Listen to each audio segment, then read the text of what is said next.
Hi, அனைவருக்கும் இனிய காலை வணக்கம். நான் ஏன் பேக்ரவுண்ட் வாய்ஸ் கொடுக்குறேன்னா, இங்கே கொஞ்சம் நாய்ஸாக இருக்குது, டிவி ஓடிட்டுருக்கு. ஸோ அதனால தான். இன்றைக்கி வந்து பார்த்திங்கன்னா ஒரு டே இன் மை விலாக் தான். மாமா தான் இன்றைக்கி சமைக்கிறாங்க.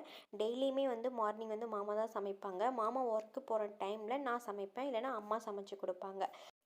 வாங்க நம்ம வீடியோக்குள்ளே போய் பார்க்கலாம். இப்போ வந்து பார்த்திங்கன்னா மாமா வந்து வெங்காயம் உரிச்சிட்டு இருக்காங்க சமைக்கிறதுக்கு. காய் வந்து ஃபஸ்ட்டே கட் பண்ணி வச்சுட்டாங்க. என்ன காயின்னு பார்த்தீங்கன்னா கொத்தவரங்காய்.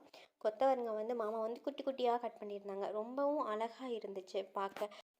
நான் உங்களுக்கு காட்டுறேன் பாருங்களேன். பார்த்தீங்களா எப்படி இருக்குன்னு?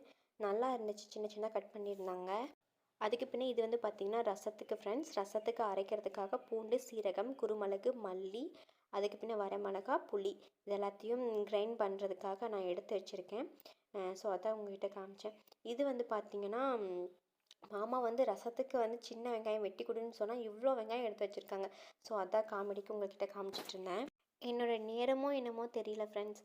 கரெக்டாக நான் வீடியோ எடுக்கும்போது பார்த்திங்கன்னா கரண்ட் போயிடுச்சு. அம்மா வந்து எப்பயும் எனக்கு நேரமாகவே சமைச்சிருவாங்க. பார்த்திங்களா, கரண்ட் வந்துட்டு போயிடுச்சு. இது வந்து தனியாக எனக்கு சமையல் செஞ்சுருவாங்க. மாமா வந்து சமைக்க ஆரம்பிச்சிட்டாங்க. எண்ணெய் ஊற்றி கடுகு போட்டு வெங்காயம் இருக்குது பார்த்திங்களா, அதில் போட்டு வதக்கிட்டு இருக்காங்க. அதுக்கு பின்னே வந்து பார்த்திங்கன்னா அம்மா வந்து அவங்களுக்கும் மாமா மச்சான் எல்லாத்துக்கும் தனியாக சமைப்பாங்க இல்லையா. ஸோ அதனால் வந்து அம்மா அவங்களுக்கு வந்து அரிசி உலையில் போடுறதுக்காக எடுத்து பார்த்துட்டு இருந்தாங்க. ஸோ அதையும் ஒரு கிளிப்பாக எடுத்துட்டேன். இது வந்து பார்த்திங்கன்னா அரிசி போட வந்து தண்ணி கொதிச்சிட்டு இருக்குது பார்த்திங்களா. இங்கே வந்து விறகடுப்பில் தான் ஃப்ரெண்ட்ஸ் சமைப்பாங்க எப்பயும். அதுதான் ஹெல்த்துக்கு நல்லதுன்னு சொல்லுவாங்க. ஸோ அதனால் வந்து இங்கே வந்து இப்படி தான் சமைப்பாங்க. அதுக்கு பின்னே வந்து பார்த்திங்கன்னா இன்றைக்கி வந்து கீரை நம்ம வீட்டில். ஸோ அதனால் வந்து இந்த கீரை தான். இது வந்து தண்டங்கீரைன்னு சொல்லுவாங்க. அதுக்கு பின்னே வந்து பார்த்திங்கன்னா மாமா வந்து கொத்தவரங்காய் போட்டு அதை வந்து கிளறி விட்டுட்டு இருந்தாங்க. அதுக்குள்ளே வந்து பார்த்திங்கன்னா வெளியே வந்து அடுப்பு இருக்குது பார்த்திங்களா, தண்ணி நல்லா கொதிச்சிருச்சு. அதுக்கு பின்னே அரிசி போடுறதுக்காக வந்து அம்மா வந்து அரிசி போட போனாங்க. அம்மா நான் வீடியோ எடுக்கிறேன், ஸோ வந்துட்டு ஃபஸ்ட்லேருந்து அரிசி போடுங்கம்மா கழுவுங்கன்னு சொன்ன பின்னே அம்மா எனக்காக ஒரு டைம் வந்து தண்ணி ஊற்றி கழுவுனாங்க. பார்த்திங்களா, தண்ணி நல்லா கொதிச்சிருச்சு. அரிசி போடணும், ஆனால் தண்ணி அதிகமாக இருக்கனால கொஞ்சம் தண்ணி வந்து கம்மி பண்ணணும் அப்படிங்கிறதுக்காக பக்கத்தில் இருக்க குண்டால் வந்து தண்ணி எடுத்து ஊற்றிட்டு இருக்காங்க. அது ஊற்றி முடித்ததுக்கு பின்னே வந்து அரிசி வந்து அதில் போட்டுருவாங்க. எப்பயுமே வந்து பார்த்திங்கன்னா அம்மா வந்து வெளியே தான் வந்து சாப்பாடு செய்வாங்க. அதுவுமே வந்து மண் பானையில் தான் சாப்பாடு செய்வாங்க. அதுதான் ஹெல்த்துக்கு நல்லதுன்னு சொல்லுவாங்க. நான் வந்து பார்த்திங்கன்னா கோயம்புத்தூரில் இருக்கும்போது நமக்கு எப்பயும் அடுப்பு கேஸு தானே, கேஸ் அதாவது குக்கரில் தான் சமைப்போம். பட் இங்கே வந்ததுக்கு பின்னே வந்து தான் இந்த மாதிரி அடுப்பில் வந்து அம்மா சமைக்கிறத நான் பார்க்குறேன். ஸோ வந்து இங்கே வந்து பார்த்திங்கன்னா அம்மா அடுப்பில் தான் சமைப்பாங்க. ஆனால் ரொம்ப கஷ்டமாக இருக்குங்க. வெயிலில் நின்று வேலை செய்கிறதுங்கிறது ரொம்ப கஷ்டமாக இருக்கும் அடுப்புக்கிட்ட. அதுக்கு பின்னே அம்மாட்ட சொன்னால் அம்மா உங்களை வீடியோவில் எல்லாருமே பார்க்குறாங்க, எல்லாருக்கும் காலை வணக்கம் சொல்லுங்கன்னு. வணக்கம். அனைவருக்கும் காலை வணக்கம். அனைவருக்கும் காலை வணக்கம். இது பார்த்திங்கன்னா நம்ம வீட்டுக்கு சைடில் இது ஃபுல்லாகவே ரப்பர் மரம் தான். சூப்பராக இருக்கும் ஃப்ரெண்ட்ஸ். நல்லா பச்சை பசேன்னு அழகாக இருக்குது. இங்கே ஒரு சின்ன வாய்க்கால் மாதிரி போகுது பார்த்திங்கன்னா, இதில் வந்து நிறைய விரால் மீன்லாம் நிறையா இருக்குங்க. ஸோ அதான் உங்கள்கிட்ட காமிச்சு. இது வந்து பார்த்திங்கன்னா ரசத்துக்கு பொரியல் வந்து செஞ்சு முடிச்சிட்டாங்க. அடுத்து ரசம் செய்கிறதுக்காக வந்து மாமா ஸ்டைலில் மாமா ரசம் செஞ்சுட்டு இருக்காங்க. அதுக்குள்ளே வந்து பார்த்திங்கன்னா அம்மாவும் நல்லா கீரையை வந்து அலசிட்டாங்க.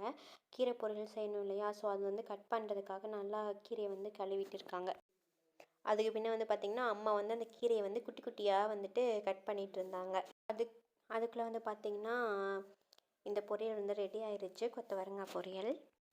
பார்த்திங்களா, அம்மா கீரை கட் பண்ணிகிட்டு இருந்தாங்க. பட் அம்மா கையில் பட்டதுனால மாமா வந்து கீரை நீட்டாக கட் பண்ணி சின்ன சின்னதாக கட் பண்ணிட்டாங்க. கீரைக்கு தேவையான வெங்காயம் இருக்குது.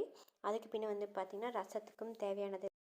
இது வந்து பார்த்திங்கன்னா ரசத்துக்கு வந்து மிக்ஸி ஜாரில் வந்து கிரைண்ட் பண்ணுறதுக்காக போட்டேன். பட் அதுக்குள்ளே வந்து கரண்ட் போயிடுச்சு. அதனால வந்து பார்த்திங்கன்னா இடிக்கல்ல போட்டு நம்ம இந்த ரசத்துக்கு தேவையானதெல்லாம் போட்டு இடிச்சிடலாம். ஏன்னா கரண்ட் எப்போ வரும்னு தெரியாது. ஸோ அதனால் வந்து இதுலேயே இடிச்சிடலாம் அப்படி சொல்லிவிட்டு இந்த கல்லில் எல்லாத்தையுமே போட்டுட்டேன். நீட்டாக கல்லில் ஃபுல்லாத்தையும் கழுவி தான் போட்டிருக்கேன். இடிச்சாச்சு ரசத்துக்கு தேவையானது. ஸோ அதனால் வந்து மாமா ஸ்டைலில் வந்து மாமா ரசம் வச்சுட்டு இருந்தாங்க. அதுக்குள்ளே வந்து வெளியே அடுப்பில் வச்சுருந்தா பார்த்திங்களா சாப்பாடு ரெடி ஆயிடுச்சு. அதுக்கு முன்னே வந்து மாமா பார்த்திங்கன்னா கொத்தமல்லி தலையும் தக்காளியும் போட்டு கையில் நல்லா மசிச்சுட்டு இருக்காங்க ரசத்துக்கு. நான் வந்து பார்த்திங்கன்னா மிக்ஸி ஜாரில் வந்து கிரைண்ட் பண்ணும்போது கொத்தமல்லி தலை, அப்புறம் வந்து பூண்டு, சீரகம், குருமிளகு, மல்லி, வரமிளகாய், புளி, கொஞ்சமாக புளி அதை போட்டு நான் நல்லா கிரைண்ட் பண்ணிடுவேன். அதுக்கு பின்ன வந்து தக்காளியை வந்து நம்ம புளிப்பாக இருக்கலன்னு சொல்லி பார்த்துட்டு புளிப்பு இல்லாமல் இருந்துச்சுன்னா நான் தக்காளி வந்து 2 தக்காளி வந்து நல்லா கையிலே நல்லா மசிச்சு நான் அந்த ரசத்தில் வந்து ஆட் பண்ணிடுவேன். ஸோ அதுதான் மாமாவும் பண்ணிகிட்ருக்காங்க. அதுக்கு பின்ன வந்து பார்த்திங்கன்னா சாப்பாடு செஞ்சு முடிச்சிட்டாங்க. ஸோ அதை வந்து வடிச்சிட்டாங்க. அதுக்கு பின்ன வந்து இது வந்து பார்த்திங்கன்னா கருவாட்டு குழம்பு. நான் வர்றதுக்குள்ளேயே அம்மா வச்சுட்டாங்க அடுப்பில். ஸோ வந்து வலதனிக்காய், கத்திரிக்காய், மாங்காய் அப்புறம் வந்து இதெல்லாம் போட்டு கருவாட்டு குழம்பு செஞ்சுட்டு இருக்காங்க. அதுக்கு பின்ன வந்து பார்த்தீங்கன்னா இது வாழைச்சேம்பு. நீங்கள் பார்த்துருக்கீங்களா, நீங்கள் சாப்பிட்ருக்கீங்களான்னு சொல்லுங்கள். வாழைச்சேம்பும் இது வந்து பலாக்கொட்டை. என்னென்னு பார்த்தீங்கன்னா நேற்று வந்து நம்ம மரத்துலேயே வந்து பலாப்பழம் பழுத்து இருந்துச்சு. ஸோ அதை வந்து நாங்கள் கட் பண்ணோம். அதில் இருக்க பேலன்ஸ் கொட்டை தான் இது. ஸோ அதை ரெண்டையும் வேக வச்சிடலாம் அப்படிங்கிறதுக்காக அம்மா க்ளீன் பண்ணி எடுத்து வேக வைக்கிறதுக்காக இந்த பானையில் போட்டுட்டு இருக்காங்க. அதுக்கு பின்ன வந்து பார்த்திங்கன்னா ரசம் ரெடி ஆகிடுச்சு. சூப்பராக இருந்துச்சு. பட் வந்து உப்பு மட்டும் பத்தலை. ஸோ அதனால் வந்து நான் வந்து தேவையான அளவு உப்பு போட்டுக்கிட்டேன் ரசத்தில். அதுக்கு பின்ன வந்து மாமா வந்து கொத்தமல்லி தழை இருக்குது பார்த்திங்களா, அது வந்து கட் பண்ணி ரசத்தில் போட்டாங்க. இவ்வளோதான், ரசம் ரெடி. தீயை கம்மி பண்ணி மாமா கீரை சீக்கிரம் வெந்துரும்ல மாமா.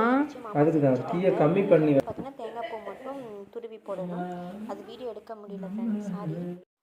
அதுக்குள்ளே வந்து பார்த்திங்கன்னா மீன் வந்துருச்சு. இப்படி தான் ஃப்ரெண்ட்ஸ் இங்கே மீன் வாங்குவாங்க. இந்த மாதிரி வந்து 50 ரூபாய் 100 ரூபாய்க்கு வந்து நம்ம காய்கறி நம்ம ஊரில் விற்பாங்க பார்த்திங்கன்னா அந்த மாதிரி வந்து இந்த மாதிரி மீன் விற்பாங்க. இங்கே வந்து 50 ரூபாய்க்கு 30 ரூபாய்க்குலாம் எல்லா வகையான மீனும் வச்சுருப்பாங்க. பார்த்தா சின்ன வண்டிகள் மாதிரி இருக்குது பார்த்திங்கன்னா நிறைய வகையான மீன் வச்சுருப்பாங்க. அம்மா வந்து மீன் வாங்க போயிருந்தாங்க. மீனும் வாங்கிட்டு வந்தாங்க. இதா ரெண்டு மீன் வந்து 100 வாங்கலாம். பெரிய மீன்ல இருந்து இது சின்ன குட்டி. எத்தனை மீனுமா? 2 மீன் பார்த்தீங்களா, 2 மீன் 50 ரூபாய். 50 ரூபாவா? 2 மீனுமா? சூரக்குட்டி ஒன்றா 2ஆ? 2 50 ரூபாய், 1 25 ரூபாய். சரிம்மா. எடுத்தாச்சா? ஆ. பாய்.